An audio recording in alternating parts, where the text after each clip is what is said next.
So what's up, everybody? So as you can see, which is fairly obvious, the MKZ is still here, and obviously the Crown Vic's right here. Well, there's a reason for that. So obviously my previous video was talking about me getting something else for the obvious reasons for why I'm getting rid of it, or why I'm getting rid of the MKZ. And the new car is not here. I said I was getting the 2014 MKS. I still am, so that hasn't changed, but there's more to it than just that. So pretty much I was supposed to get, today's Friday, by the way, today's the 8th, I believe. I was supposed to get the MKS on Tuesday, which was the 5th. They were supposed to bring it to me anywhere from 11 a.m. to 2 p.m., and they called me at 10 and was like, hey, we got a little bit of an issue.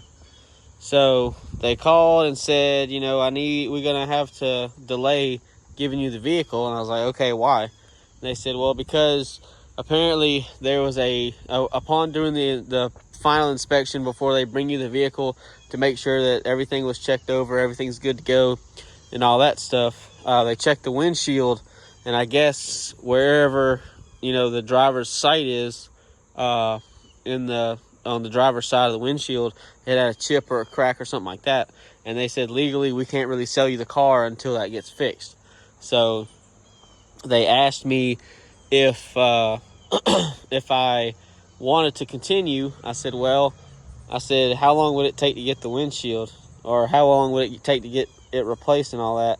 And he said, it wouldn't take too long, but the next time we'd be able to deliver it is the 12th, which I think is the next Tuesday. And I was like, well, that's a problem. I said, because I leave out of town Saturday, and I'll be gone all week and won't be back till the weekend after. So he said, okay. So then I called or I rescheduled to have the car brought to me on Sunday, anywhere from 8 a.m. to 11 a.m. So, okay, I was like, all right, everything's good there. Well, then yesterday, I called about maybe wanting to possibly keep the car, or the day before. So Wednesday, I was sitting here thinking, okay, well, maybe I want to keep the MKS, because it's getting closer to the time where I'm leaving to go on vacation, which I'm going tomorrow.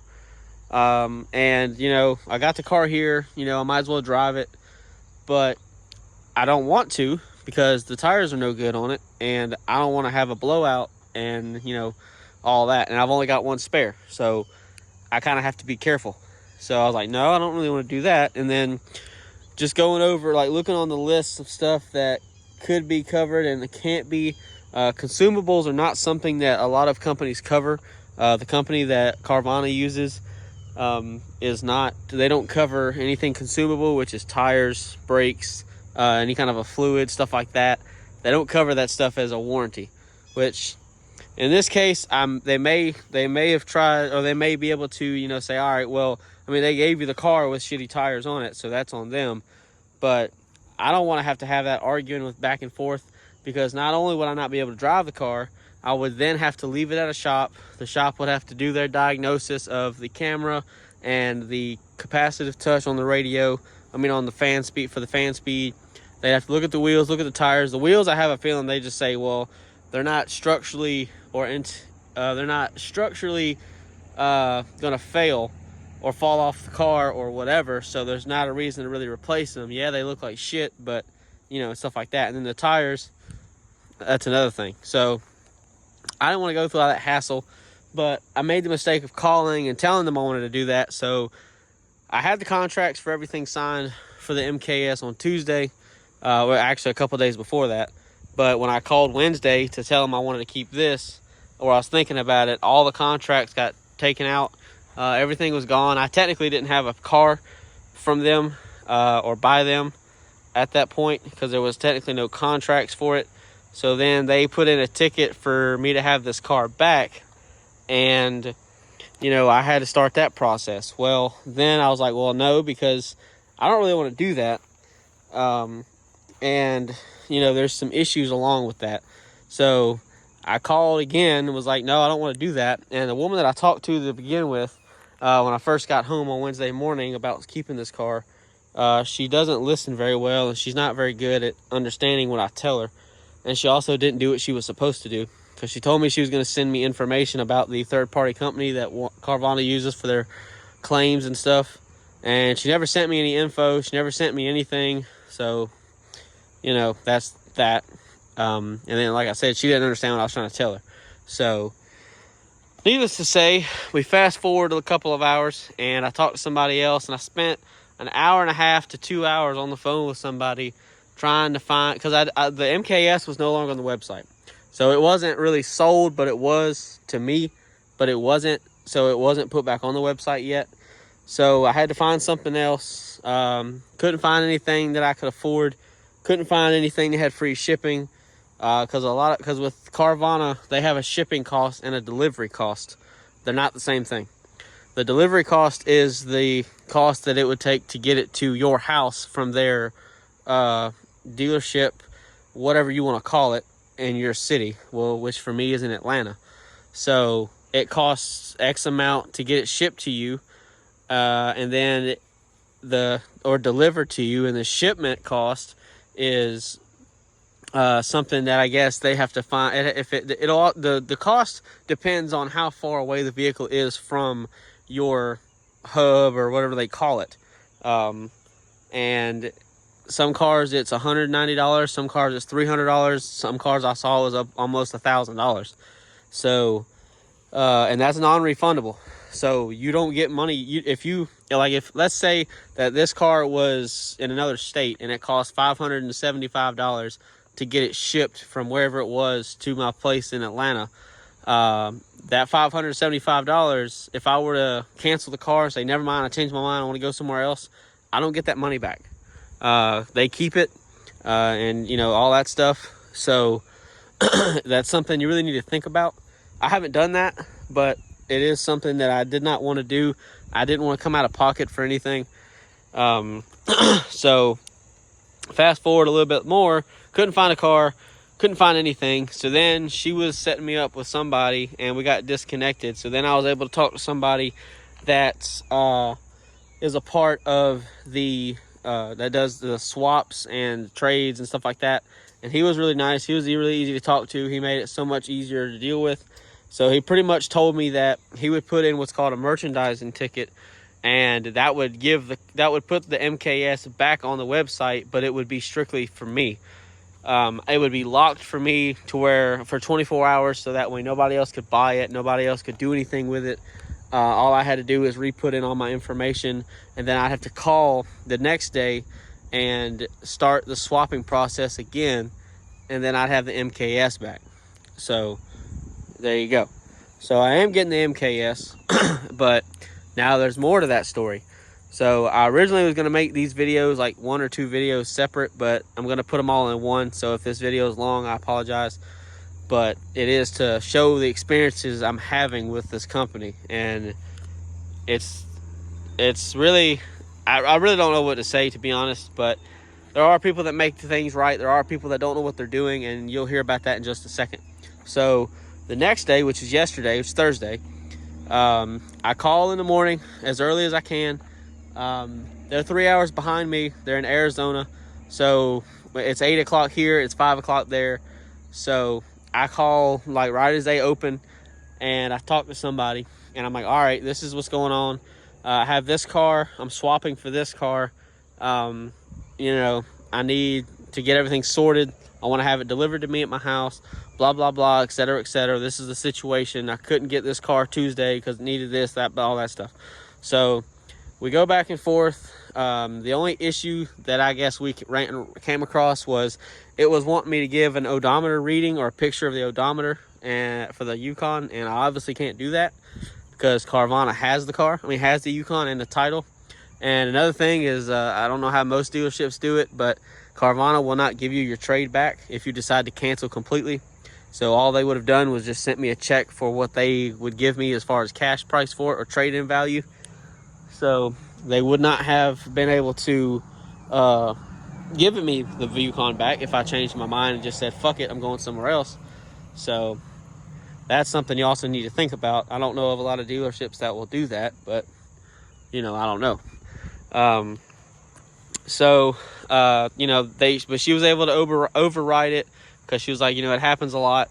You really can't take pictures of something that you're not near or that you don't have. So I did everything, got everything situated, sent pictures of my proof of insurance. I signed all the contracts. The car was going to be ready and brought to me the Sunday, which is the 17th. But you know, from 8 a.m. to 11 a.m., which I was able to get that time back, which is good. That was something else I was stressing about because I didn't want it to be pushed back another day. So I was like, all right, everything's good to go. So then we get off the phone. This is around 10:30 in the morning, 10 o'clock, 10:30, something like that. And then I go to sleep for work, and then something tells me to wake up around 4 o'clock, or 4 o'clock, 4:15, 4:20, something like that. And I got 2 voicemails from Carvana.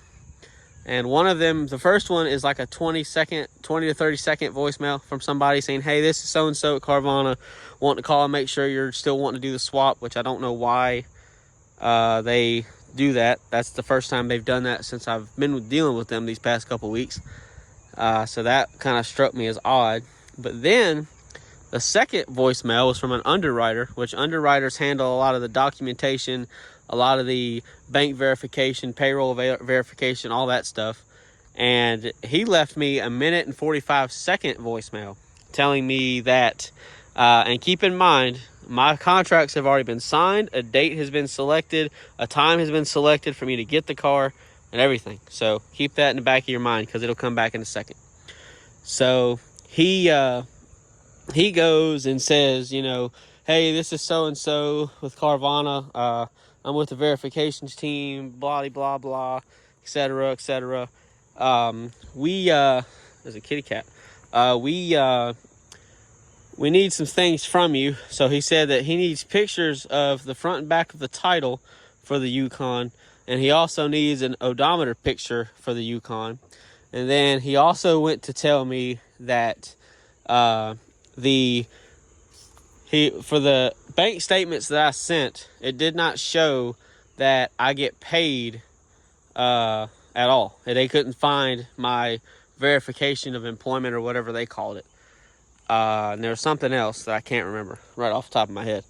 But there's a lot of stuff that should have been covered already. So I was like, okay, well, that's an issue. And then I went, and when I called them back after I saw that, because at this point, I'm already pissed off.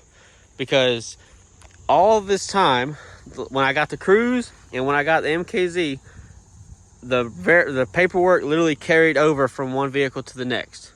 So I didn't have to go and change anything.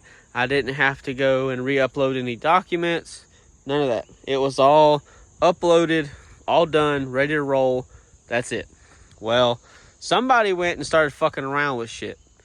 And I don't know if it's the underwriter or if it was somebody else, but when I looked on the app and looked at my profile, the date went from being the 17th and it being the car being delivered to me for the MKS to the date being changed to the 16th, which is the Saturday, and it being changed to 10 a.m.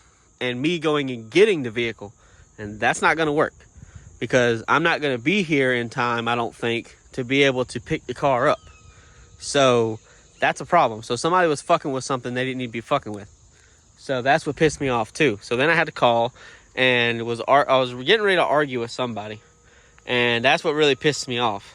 But luckily, because I was really close to literally just saying, you know what, y'all can just come get the MKS or MKZ and y'all can shove it up your ass. I'm done with y'all. Just send me a check for what y'all said y'all give me for the Yukon and I'll go to somebody else. And, you know, luckily, as it was, you know, fate would hold, the lady that I talked to yesterday morning or earlier that morning, because this all happened yesterday, Thursday. The lady I spoke to earlier in the morning around 10 o'clock, she was the one that I was actually directed to later on in the afternoon when I had to call because somebody was fucking all my shit up. So whoever was messing with it, they shouldn't have been touching it. They changed a bunch of shit they didn't need to change. So then I went and looked at my bank statements that I sent them, and you can see clearly where I got paid. You could see my company's name, and you could see two very large amounts because I get paid twice a month because I get paid every other week. So apparently Carvana hires people that can't read. So that's kind of wild, but you know, I kind of expect that kind of stuff. So, but anyways, I'm getting the MKS still. I was still able to, she fixed everything for me. Another underwriter that knows what she's doing was able to look at everything, and everything's done, paperwork signed. I am getting the MKS at the same time. I was able to do it quick enough to get my spot back. So I am going to get it between 8 a.m. to 11 a.m., which is good, on the 17th, which is Sunday. I'll post a video about that. I also took the time to try to find a brochure for the MKS as you would have seen it from a dealership in 2014. So the brochures, for those that don't know, they pretty much show you you know, a lot of the features that come standard, shows you some of the optional features, shows you what engine choices you have, drivetrain choices, color choices, interior options, interior trim or interior packages, stuff like that. I was able to find one for mine, and I highlighted everything on mine that pertains to my car. I may have missed a couple of things. I may not have. I have it in the Crown Vic, actually, and I have the window sticker printed out as well. So this is the window sticker for the MKS, but I'll go over this when I get the car. And then see, and I even wrote the VIN number on the car, I mean on the top of the paper. But there you go, it says 2014, and that's the MKS right there. And then I also like I said, I'll do all this when I go over it. The website that I found the brochure on, I'll link in the description of that video when I do it. So that way, if you want to, because they have the brochures for almost every make and model from what I saw. Because I saw MKZs, I saw the MKS, the MKX, all of that. Every brand, everything. So if you ever wanted to see what your vehicle could have at a certain year, you can find it on that website. So I'll definitely help everybody out for that. And then I also, just a quick little thing to throw in there, I found out where my Ram went.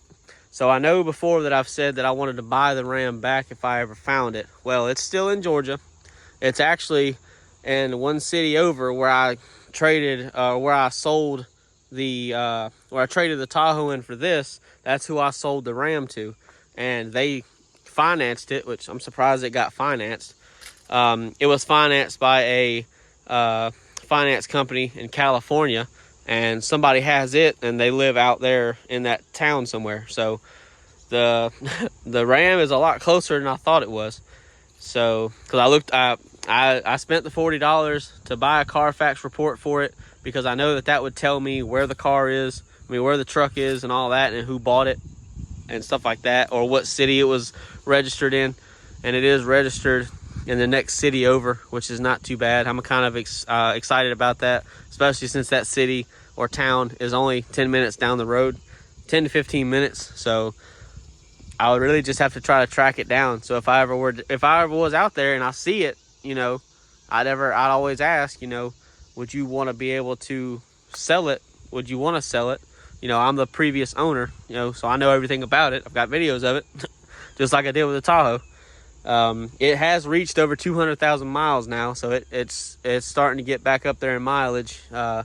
It's starting to get higher and higher, and the value is starting to go lower and lower. But yeah, so luckily I found that, which I'm pretty happy about that. I'm glad it's close. So if I do see it out in town, I'll be like, hey, I know whose that is. That was mine. Because I do want it back, because I think about it all the time. So yeah, anyways. This video is already almost 20 minutes long. I got another 50 minutes before it'll be 20 minutes long. So or 50 seconds, not 50 minutes. But anyways, I appreciate everybody that watches. I'll definitely, when I'm all said and done with everything, I'll definitely give an experience, you know, what my experience was like, you know, what I buy from Carvana again. And the last thing is, this is the last time I'll be able to trade cars with Carvana, because they only give you 2 times to swap. So I can't, after I get the MKS, I've only got 2 options. I can either keep it, or I can give it back to them and say, never mind, I don't want it. So we'll see. I'll try to find out if the windshield was replaced before it gets to me, because I'm not trying to get it and then have to replace the windshield myself, because I'm not doing that. So yeah, anyways, I hope y'all enjoyed, and I'll see you later. Say bye. She don't want to say bye, but yeah, I hope y'all have a great day.